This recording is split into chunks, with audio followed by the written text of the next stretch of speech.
दोस्तों नमस्कार। शांति पर्व इस YouTube चैनल में आप सभी का स्वागत है। आज के इस वीडियो में हम महाराष्ट्र की राजनीति पर बात करेंगे।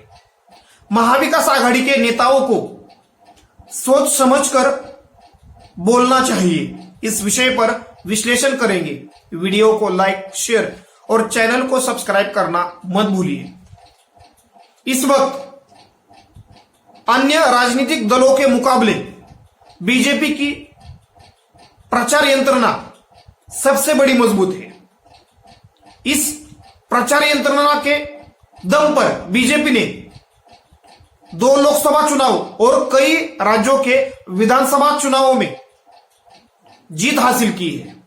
बीजेपी का हिंदुत्व का नैरेटिव, राष्ट्रवाद और नरेंद्र मोदी जी की स्ट्रॉन्ग नेता की इमेज लोगों के दिल में एक तरीके से बस गई है और उस इमेज को लोगों के दिमाग में और दिल में बसाने के लिए बीजेपी के सोशल मीडिया टीम ने और आईटी सेल में बहुत अच्छा काम किया।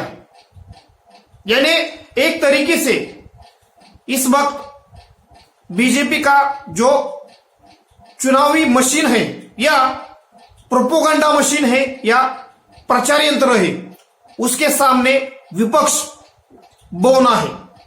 अगर बीजेपी को कड़ी टक्कर देनी है और खासतौर पर महाराष्ट्र में बीजेपी के सामने एक कड़ी चुनौती पेश करनी है, तो महाविकास आघाड़ी गठबंधन के नेताओं को बीजेपी के मुद्दों पर या बीजेपी के पिच पर खेलने के बजाय अपने मुद्दों पर बात करनी चाहिए। हिंदुत्व, राष्ट्रवाद, राम मंदिर, इन मुद्दों पर गलत बयानबाजी करने के बजाय अगर विपक्ष बेरोजगारी, महंगाई, किसानों की समस्या, बढ़ती आर्थिक विषमता, जनता से जुड़े सवाल, पेट्रोल डीजल की बढ़ती कीमतें, इन पर बात करें, इन मुद्दों पर जनता का ओपिनियन बनाने का प्रयास करें, तो विपक्ष के लिए एक कारगर कदम साबित होगा। लेकिन अगर विपक्ष राम मंदिर, हिंदुत्व, राष्ट्रवाद, इन मुद्दों पर बीजेपी को घेरने का प्रयास करेगा, तो इन मुद्दों पर बीजेपी का प्रचार और उसका सोशल मीडिया या आईटी सेल जिस तरह एक नैरेटिव सेट करता है और विपक्ष की बुरी तरह से धज्जियां उड़ाता है, उसके कारण विपक्ष हमेशा फंसा हुआ नजर आता है। वही हमें बार बार देखने को मिला है। इसी के कारण इंडिया गठबंधन के नेता हो या महाविकास आघाड़ी गठबंधन के नेता हो, उनको बीजेपी के जो स्ट्रॉन्ग पॉइंट है या मुद्दे हैं, उन पर बोलने के बजाय विपक्ष के जो मुद्दे हैं, जनता से जुड़े जो सवाल है, उन पर ही बोलना चाहिए। शरद पवार गुट के नेता जितेंद्र आव्हाड जी ने प्रभु श्री रामचंद्र पर एक गलत बयान दिया और इस बयान पर बीजेपी ने पूरे महाविकास आघाड़ी गठबंधन को घेरा और इंडिया गठबंधन को भी घेरने का प्रयास किया। इस वक्त मीडिया भी बीजेपी के साथ है, जिसे हम गोदी मीडिया बोलते हैं। इस मीडिया की बदौलत जनता की सोच क्या होनी चाहिए, जनता क्या सोचेगी, इस पर एक तरीके से बीजेपी ने अपना कंट्रोल बनाया है। अगर विपक्ष को अपना एक नैरेटिव बीजेपी के खिलाफ खड़ा करना है, तो उसके लिए भारत जोड़ो यात्रा एक अच्छा सबक है। भारत जोड़ो यात्रा को मीडिया ने नहीं दिखाया, लेकिन जो वैकल्पिक मीडिया है, पर्यायी मीडिया है, यानी यूट्यूब, फेसबुक, इंस्टाग्राम, ट्विटर, इनके जरिए भारत जोड़ो यात्रा को एक जनता के बीच जगह मिली। इस भारत जोड़ो यात्रा का एक नैरेटिव बना। इसी वैकल्पिक मीडिया का यूज, पर्यायी मीडिया का यूज महाविकास आघाड़ी गठबंधन को और इंडिया गठबंधन को करना सीखना चाहिए। इसमें कुछ हद तक कांग्रेस कामयाब होती नजर आ रही है, लेकिन महाविकास आघाड़ी के अन्य दल इसमें कामयाब होते नजर नहीं आते। अगर विपक्ष अपना नैरेटिव बनाना चाहता है तो इन वैकल्पिक मीडिया की जो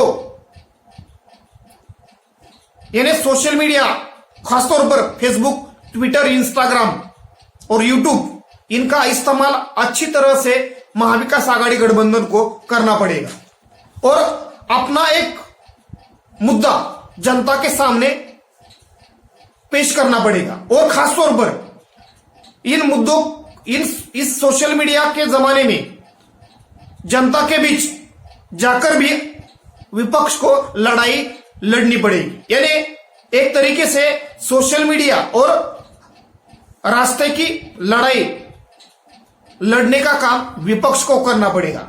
सोशल मीडिया के भरोसे सिर्फ विपक्षी गठबंधन बीजेपी को घेर नहीं सकता।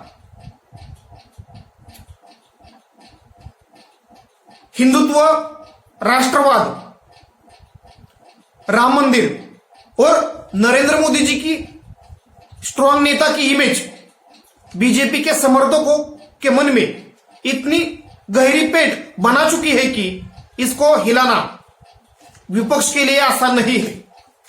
लेकिन फिर भी बीजेपी के खिलाफ जनता में एक नाराजगी है, लेकिन इस नाराजगी को वोटों में तब्दील करने के लिए विपक्ष को बड़ा प्रयास करना पड़ेगा और इसके लिए रास्ते की लड़ाई लड़ने का काम करना पड़ेगा। यानी एक तरीके से मीडिया, सोशल मीडिया यानी इंस्टाग्राम, फेसबुक, यूट्यूब, इसका अच्छी तरह से इस्तेमाल करना पड़ेगा और जनता से जुड़े सवाल और अपने मुद्दे उन पर ही बात करनी पड़ेगी। अगर बीजेपी के मुद्दों पर, बीजेपी के पिच पर खेलने का काम विपक्ष करेगा तो विपक्ष पूरी तरह से परास्त हो जाएगा, हार जाएगा। बीजेपी के नैरेटिव के सामने टिकना इतना आसान नहीं है। यह हमें 3 राज्यों के विधानसभा चुनाव में देखने को मिला है। राजस्थान, छत्तीसगढ़, मध्य प्रदेश, इन तीनों राज्यों में जिस प्रकार बीजेपी ने प्रचार किया वो काबिले तारीफ है।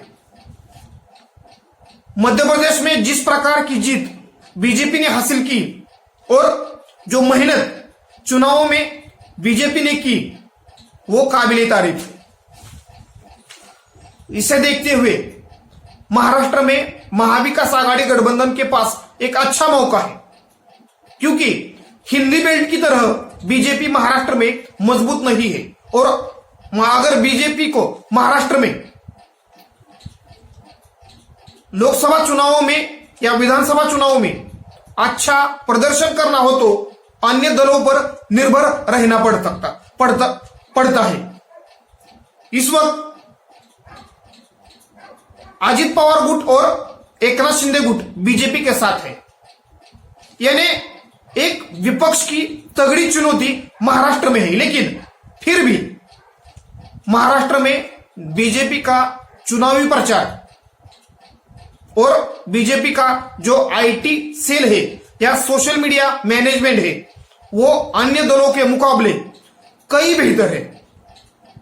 जिस प्रकार एक सोशल मीडिया में बीजेपी अपने पक्ष में नैरेटिव बनाती है उसका सामना करना विपक्ष के लिए आसान नहीं रहता, लेकिन भारत जोड़ो यात्रा में जिस प्रकार का नैरेटिव हमें पूरे देश में देखने को मिला और टेलीविजन मीडिया बीजेपी के साथ होते हुए भी और सोशल मीडिया में बीजेपी का अच्छा प्रेजेंस होते हुए भी भारत जोड़ो यात्रा ने एक अच्छा नैरेटिव जनता के बीच दिया और राहुल गांधी जी की पप्पू की छवि को पूरी तरह से कांग्रेस ने या और खुद राहुल गांधी जी ने ध्वस्त किया। उसी प्रकार का प्रयास विपक्ष को मिलकर करना पड़ेगा और खासतौर पर बीजेपी के मुद्दों पर, बीजेपी के नैरेटिव पर,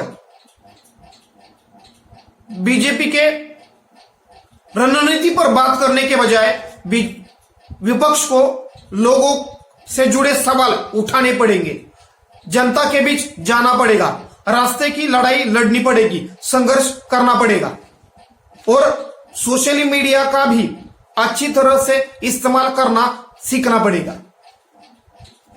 इसी के बदौलत विपक्ष जीत हासिल कर सकता है, अन्यथा बीजेपी को हराना इतना आसान नहीं है। वो महाराष्ट्र हो या हिंदी बेल्ट के अन्य राज्य, अगर इंडिया गठबंधन को जिन राज्यों में अच्छा प्रदर्शन की उम्मीद है तो उनमें महाराष्ट्र एक है और खासतौर पर महाविकास आघाड़ी गठबंधन की एकजुट ही इंडिया गठबंधन की सबसे बड़ी ताकत है। लेकिन अगर महाविकास आघाड़ी गठबंधन के नेता अगर अलग गलत बयानबाजी करेंगे तो इसका फायदा बीजेपी को मिल सकता है। इसके लिए महाविकास आघाड़ी गठबंधन के नेताओं को और इंडिया गठबंधन के नेताओं को सोच समझकर ही बोलना चाहिए। कौन सी टिप्पणी बीजेपी पर भारी पड़ सकती है और किस टिप्पणी से बीजेपी को फायदा मिल सकता है, इस पर विचार कर ही बोलना चाहिए। क्योंकि बीजेपी की जो मैनेजमेंट है या चुनावी मैनेजमेंट है या प्रोपोगंडा मशीन है, उसके सामने 3 राज्यों में विपक्ष का क्या हुआ, कांग्रेस का क्या हुआ, एक लेटेस्ट एग्जाम्पल है। इसी के कारण नेताओं को गलत बयानबाजी करने से बचना चाहिए और जनता से जुड़े मुद्दों को ही उठाना चाहिए। धन्यवाद। वीडियो को लाइक, शेयर और चैनल को सब्सक्राइब करना मत भूलिए।